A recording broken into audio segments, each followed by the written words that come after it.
Health officials have begged Americans to practice social distancing, and many states and cities have issued stay-at-home or shelter-in-place orders to slow the spread of coronavirus. But not everyone is listening. Now, a tech company is using smartphone data to see where people are taking these instructions seriously. Unicast, a Norwegian company which collects and analyzes location data from various sources, released a study ranking all 50 states and the District of Columbia on a social distancing scoreboard. The company tracked the change in average distance traveled using smartphone data and scored each county by how much residents had reduced their travel. Overall, the study found that since February 28, Americans have reduced their mobility by nearly 40%. Washington, D.C., topped the list, reducing its average mobility by 60%, followed by Alaska, Nevada, New Jersey and Rhode Island, which all earned an A. Meanwhile, Wyoming, the only state to receive an F, ranked 51st, with virtually no change in average mobility. Rounding out the bottom 5 states were Oregon, New Mexico, Idaho and Montana. We see that many states and counties have had a significant drop in mobility and distance traveled over the last week, said Thomas Wall, CEO of Unicast.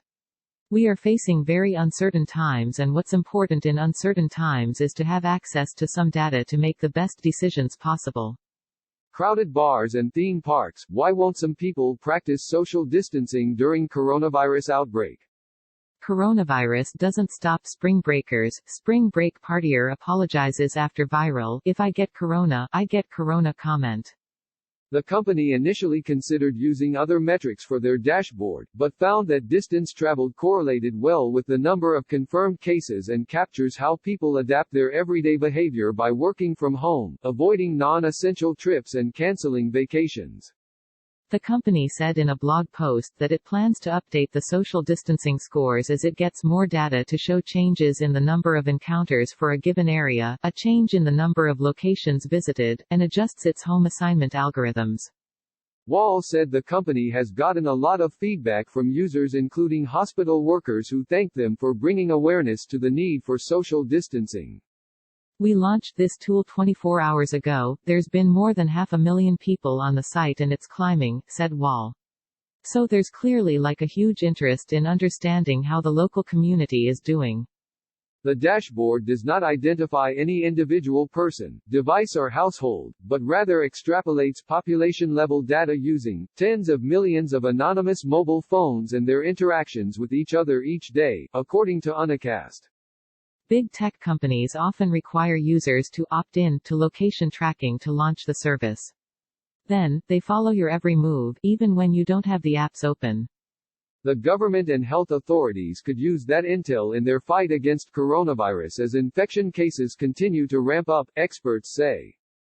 If you have all the location data from a phone, you can see whether people are following the suggested shelter in place, said Alex Hammerstone, a privacy and security risk manager at TrustedSec. If the government says everybody should stay home, but based on location data, half the phones are moving all around town, the suggestions could then become mandates. Health officials hope that tracking data nationwide will allow for predictions on the likelihood of outbreaks in a given area, enabling officials to deploy aid to those areas. This can help public health agencies predict where most resources will be needed for hospitals in the coming weeks and prepare, said Randy Pargman, senior director at Binary Defense and a former FBI agent. Follow Nde Yancey Bragg on Twitter, @NDEA Yancey Bragg.